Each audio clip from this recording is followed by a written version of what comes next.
ځکه دا یاد لرئ چې په کوم حج کې د حج یو فرض هم پاتې شو یا مکمل نشو د هغه انسان حج نکیږي.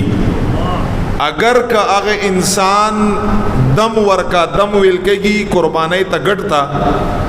اگر که هغه ګډم ورکا قربانی دم چې ستې هغه التزبح کا نو دا یاد لره دا د هغه فرض د نامکمل کېدو لپاره کافی نه دی. دم چې کوم دی جرمانه کفاره د ګډ جرمانه او ذبح دا چې کله انسان نه په حج کې پشپغو واجباتو کې یو واجب پاتې شي هغه واجبات هم زارته بیانوم نو حاجیان صاحبان دا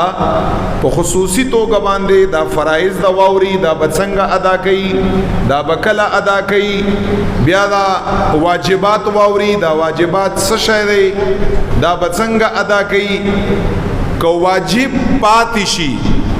نو د واجب د پرې خودو په بدله کې کفاره دم دی. دلته دم کفتر نه دی مراد خد دم ناغه کف والا دم نه یادوم دم په عربی کې ګډ ته ګډ ذبح نو په د باندې دم دی په د باندې ګډ ذبح دا هغه واجب چې تر نه پاتې دی په دغه ګډ ذبح باندې وا هغه خانه ډکش حج به وشي خود فرض په بدله کې چې تا نه فرض یا پاتې شو یا نامکمل شو روان وی پکې منځ کې ارنه پاتې شو سرته د اونر ساو یا مکمل درنه پاتې شو اغا زما او ستا غلطی په ګډ باندې داغه په ذبح کولو باندې نه پوره کیږي. سر دوباره د حج قضا په دغه انسان باندې ده ځکه قانون دا دی چې فرض پاتې شي د اغسیز قضا فرض وي او چې واجب پاتې شي او د واجب کفاره ادا نکا د اغسیز قضا واجب وي چې سنت پاتې شي د اغسیز قضا سنت وي چې مستحب پاتې شي د اغسیز قضا مستحب وي. چې کوم سیز تانا په یو عبادت کې پاتې شو د عبادت عماغه حکم دی چې فرض پاتې شي سر دوباره بیا حج کول په دغه انسان باندې سړي فرض او لازم دي. نو اول دا فرایض او واجبات بیانوم بیا یو څو د حج فضائل بیانوم او ګوره دا ډېری اهم خبرې دي دا ډېری ضروری دي به حیثیت